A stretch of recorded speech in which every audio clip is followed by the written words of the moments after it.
Christmas. We're going to play a little Santa game here, guys, and you're going to tell me, I'm going to run through a bunch of teams, what should be at the top of their wish list. So we'll start here. Molly. Stephen A., you're up first. Yeah, go ahead. Hey, Molly, first of all, Merry Christmas to you, Stephen A. and Max.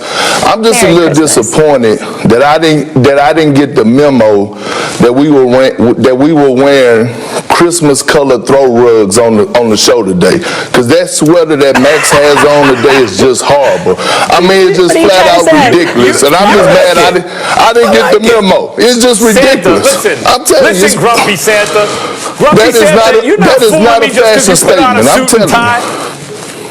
You're not fooling me just because you put on a suit and tie. The problem is if you wore something like this, people would really think you're Santa Claus. Lord. I needed a good laugh. Can we start? Listen, we're like half in the spirit on this show. We're a little messed up. We'll get it together next year. But we're all in the spirit when it comes to NBA games. So let's start with this, Stephen A. The defending Eastern Conference champs, the Heat. What should be at the top of their wish list for Miami this season? Well, I would say for Jimmy Butler to be the consistent version of what we saw in those two games they won in the NBA Finals. It's not enough for Jimmy Butler to be good. It's not enough for him to be an all-star. Jimmy Butler has greatness written all over him. He just needs to deliver it on a night-in, night-out basis in terms of his aggression. We know he's going to defend. We know he's a rough rider. We know he's not scared of anybody. But he needs to be in complete attack mode to ascend to a level where we're talking about him more consistently in the fashion we talked about him during the NBA Finals when he guided the Heat to 2 victories. He was absolutely stellar. I think they need to see more of that from him. I actually think Butler is kind of maxed out what he can do, which is at a very high level. He's a high-level all-star. I think he needs a crime partner who's also great, not just good. Dragic is good. They have a lot of good players. Bam is very good, among the best bigs. But I'm talking about a dude who can go get you a bucket at an all-star level to go with Jimmy Butler. I think that guy is Tyler Hero. I think the Heat have to hope that Tyler Hero, who was a 20-year-old rookie last year, continues ascending into a star, like a legit all-star player, which I think he's capable of. And if they get a guy like that, if that guy can become an all-star, look out for the Heat. I agree with you both, but I got a soft spot for the bigs, and I think it's Bam out of the bayou. I think with Bam as he keeps getting better every single year, it's time for him to up his game even more. And I'm talking about his points per game. We know that he could defend at an elite level. We know that he could rebound and block shots. We know he runs the floor. He does all those things well, but he's going to have to up his points per game from 17 points to about 23 points, and he's capable of doing that. I strongly believe that Bam is a top 5 big in this league, and if the Heat are going to take that jump, he has to be that big-time player to be that dynamic duo to pair up with Jimmy Butler. All right, up next, guys, we got Miami's opponent. You just saw Zion and the Pelicans. They'll be in action. Max, what should be at the top of their wish list? This is a slam dunk, so to speak. Zion's health, period. Zion Williamson stays healthy. I love the way people are sleeping on Zion. Just because we've never seen anything like him before. He doesn't look like what came before. So people don't understand. He has MVP caliber talent. He could be the best player in basketball one day. He just needs to stay healthy. He has wiggle to his game for a wide body. He can jump out the gym. He can shoot better than you would think for a guy who looks like him at this stage in his career. He can even, he can do so many things just because, what's this? Is this Charles Barkley or Blake Griffin plus some extra stuff? Well, that guy doesn't sound like the best player in the league. That guy's usually an all-star but not an MVP. This dude just has to stay healthy. I'm not going to try to add to that. We all know it's about the health of Zion Williamson because he's box office, and that's really what it comes down to. And in terms of the New Orleans Pelicans, he's the face of their franchise. We understand it. A healthy Zion Williamson means a significant upgrade for the New Orleans Pelicans. It's that simple. Well, I don't disagree with you guys, but I'm focusing more so on Lonzo Ball. We know what you're going to get out of Zion. We know that he's box office. You know what you're going to get out of your first-time All-Star and your most improved player winner from out of Brandon Ingram. Lonzo Ball, the number 2 pick, he has to step his game up. They need more out of him. He has to be consistent. And I'm not talking about 10, 7, and 7. I'm talking about on the lines of 16, 8, and 5. He has to elevate his game and show us what type of player he's going to be. Is he going to be an all-star type player, or is he going to be just a simple role player? That's going to be the difference maker in the New Orleans Pelicans, and I'm focusing on Lonzo Ball. All right, let's move to the second game, starting with Steph and the Warriors. Stephen A., the Dubs. What should be at the top of their wish list this year? To me, at the top of their wish list, other than the health of Klay Thompson, obviously, should be the ascension of Draymond Green. I love my brother Draymond Green. He's a basketball savant, brilliant defensively, knows the game backwards and forwards. But numbers-wise, Draymond Green, he hasn't averaged in double digits the last 2 seasons. 7+ points the season before, 8 points last year. He's shooting 28% from three-point range 2 years ago, 27% last year, or 28% because it's 27.9. I need better from Draymond Green offensively, because ultimately, you know what, as brilliant as he is as a basketball player, his knowledge, his IQ, etc., ultimately, to get guys to listen to you even more, you got to produce more effectively. And offensively, I need more from him moving forward. That I need to see more from him offensively. That's it. Under the tree, the Warriors, they need shooting. Isn't that crazy? The Golden State Warriors need shooting, but there's no Klay there anymore. Obviously, KD's not there anymore. And what do they have? Who do they have playing big minutes? Guys like Wiggins, Wiseman, like Kelly Oubre, like all these guys are athletic and can play to one degree or another. You know what none of them do, even average for their position? Shoot. They don't have a single average shooter for his position in the starting rotation, or really on the bench in the rotation. Pascal, lots of good players, zero shooting. And there are different ways to score, but shooting sure helps, and it makes it harder to score in those other ways when you can't do it. They need shooting. Well, I think the Golden State Warriors need Andrew Wiggins to elevate his game. They're not asking him to be the number 1 option. They're not asking him to be the number 1 pick. They're just asking him to be a Robin to Steph Curry while Klay Thompson is out, and I know he's capable of doing it. He's averaged 20 points throughout his career, and that's all they need from him is 20 to 22 points. And I understand you saying shooting max, but there's other ways to get buckets than just knocking down 3-point shots. Andrew Wiggins could post up. He's a hell of a slasher. He can knock down shots when he gets going, but he has to be consistent. And I think if the Golden State Warriors plan on making the playoffs in the Western Conference, Andrew Wiggins is going to have to elevate his game and not have to be the number 1 option because that's Steph Curry, but he's going to have to give them 20 plus a night. All right, let's get to the team they face. That would be the reigning MVP who just got paid, Giannis Antetokounmpo, and the Bucks. What should be at the top of their wish list? Max? A time machine.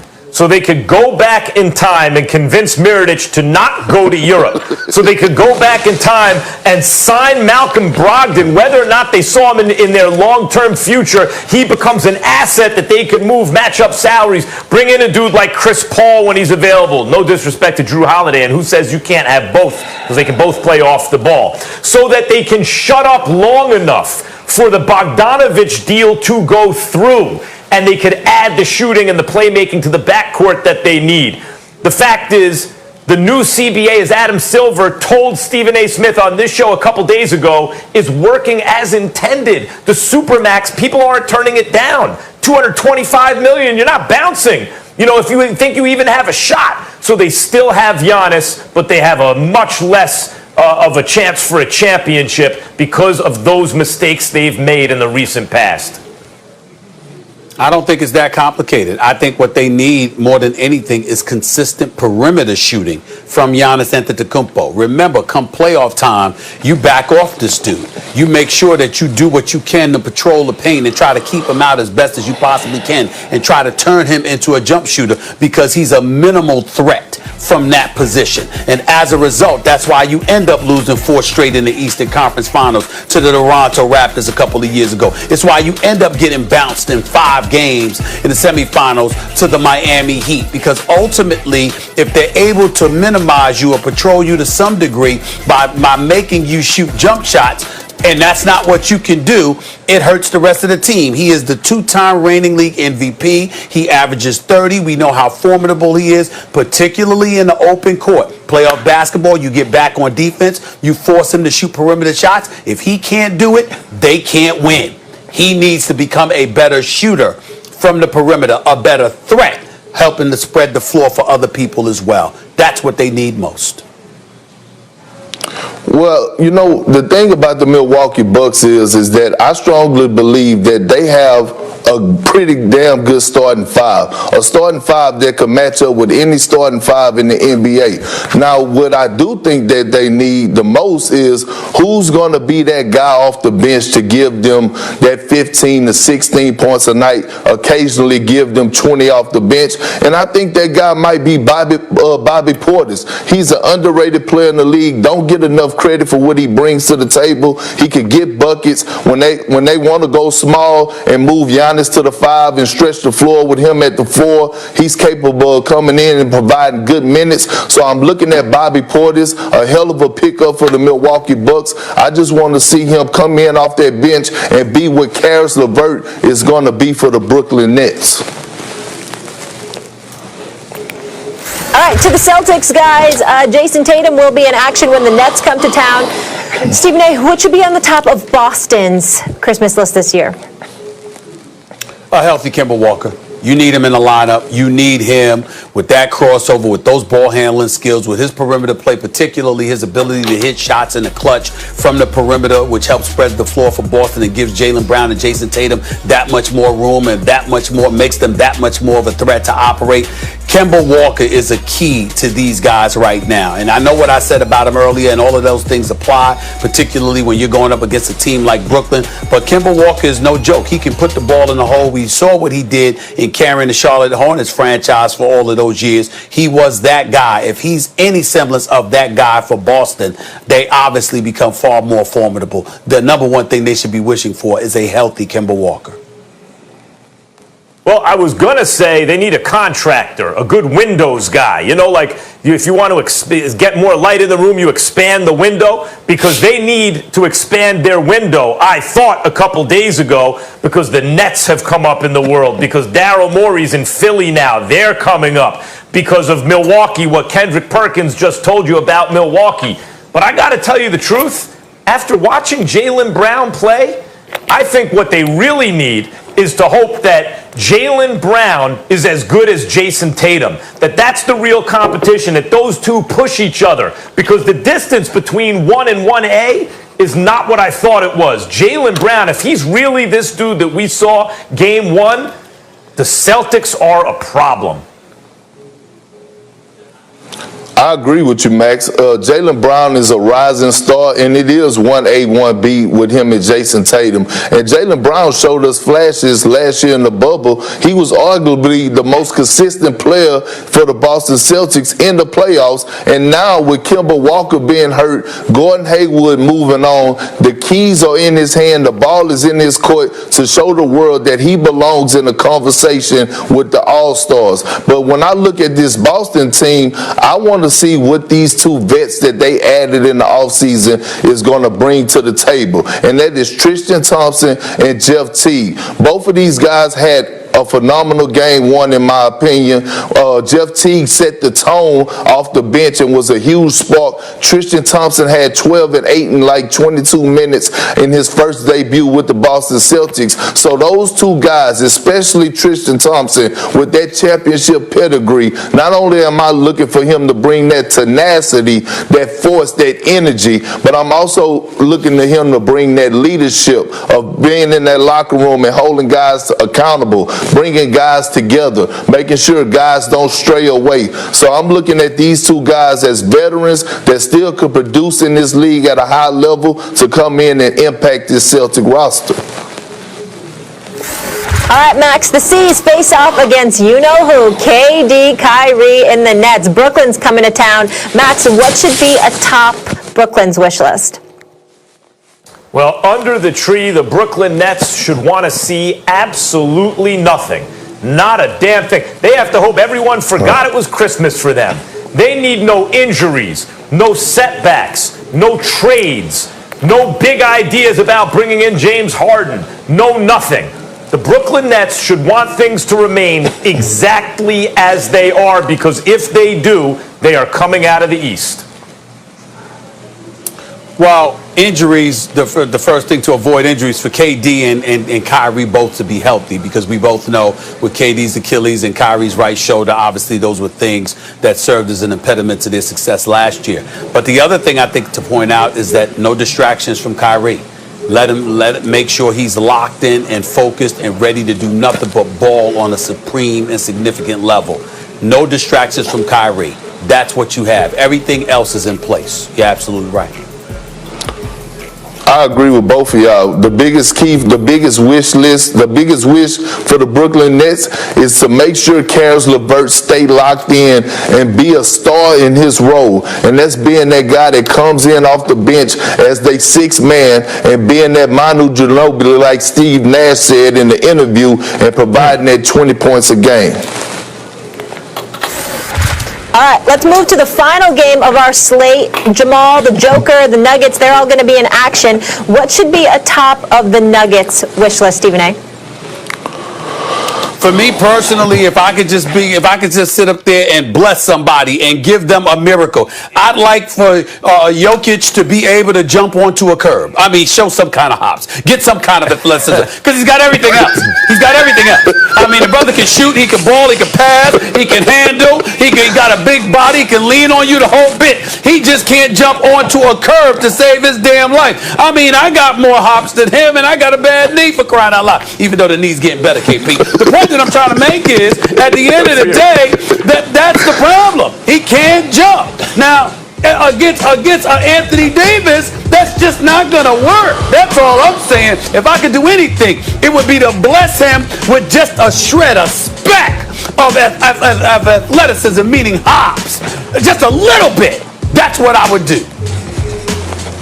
Well, if I could do anything for the Nuggets, if I saw something in the stocking that I really needed to see as the Denver Nuggets, you know how you say some guys need to play some defense? I would like Porter Jr.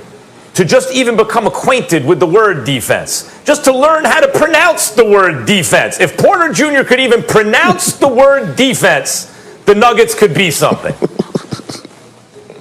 Oh man, y'all in rare form this morning. But look, for the Nuggets, to me, I think it's Gary Harris. We know what we know what you're going to get out of Jamal Murray and Big Jokic. Gary Harris has to be that third option guy, and he has to pick his scoring up. We know on the defensive end he's tough nosed, he get into guys, but on the offensive end he has to be better. He has to give them more of an offensive impact. All right, guys, and let's get to who they're playing. Your favorite, Max Kellerman, Kawhi, and those Clippers. What should be atop the Clips wish list on this Christmas morning? Ain't no surprise here. Paul George got to show up in the playoffs. Go see the Wizard of Oz if you have to. Do whatever you got to do. Paul George shows up in the playoffs. How about for Kawhi to be a leader? That works for me, for Kawhi to be a leader. I mean, listen, man. Look, you got to be able to inspire. He does his job. He's phenomenal at his job.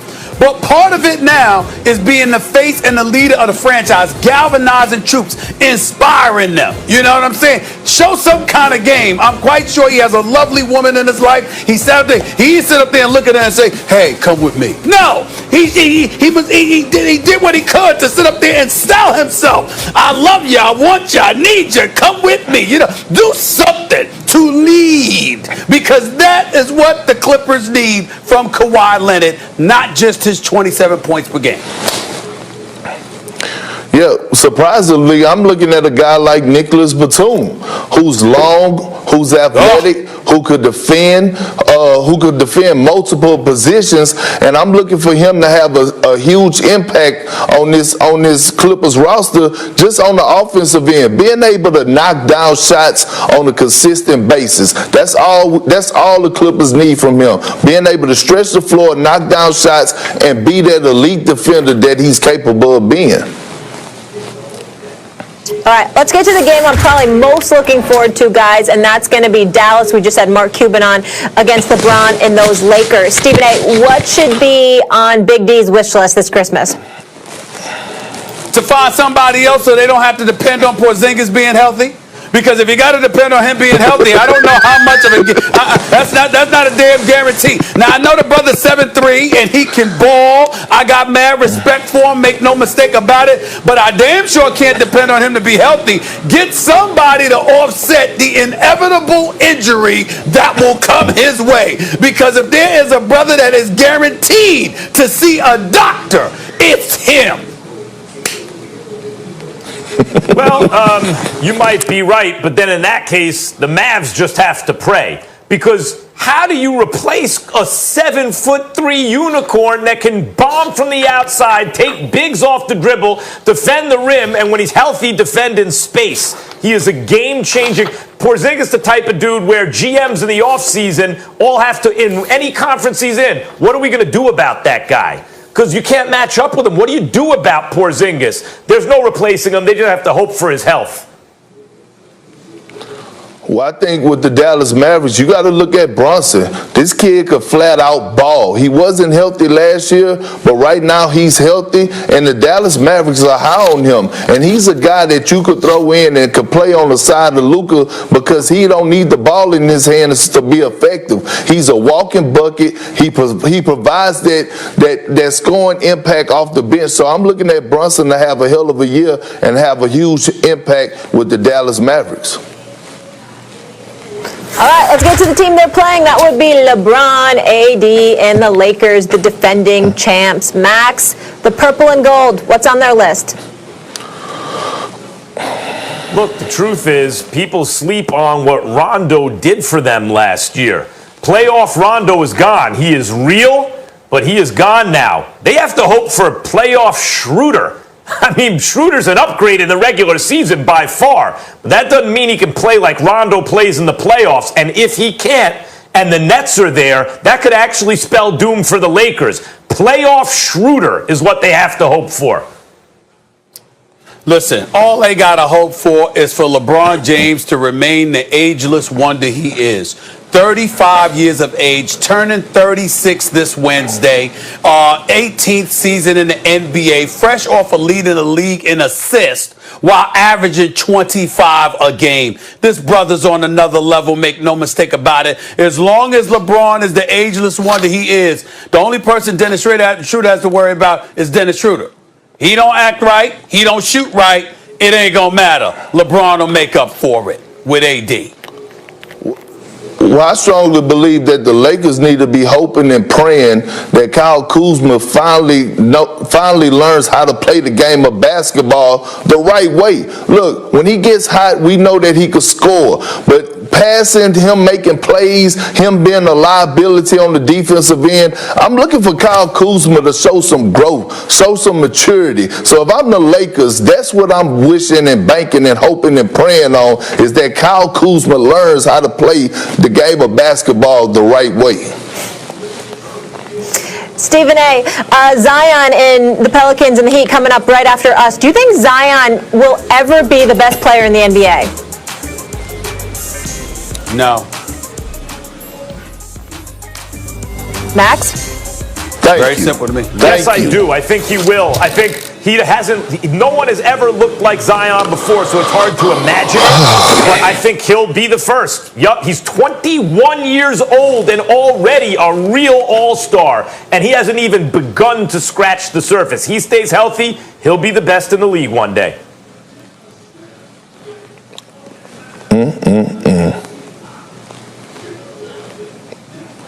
Oh, ye of little faith. Merry Christmas, Max. All right. That'll do it for us. Max, again, I love the Christmas sweater. Love the spirit. Have a wonderful holiday. Kendrick, to you and your family. And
Go,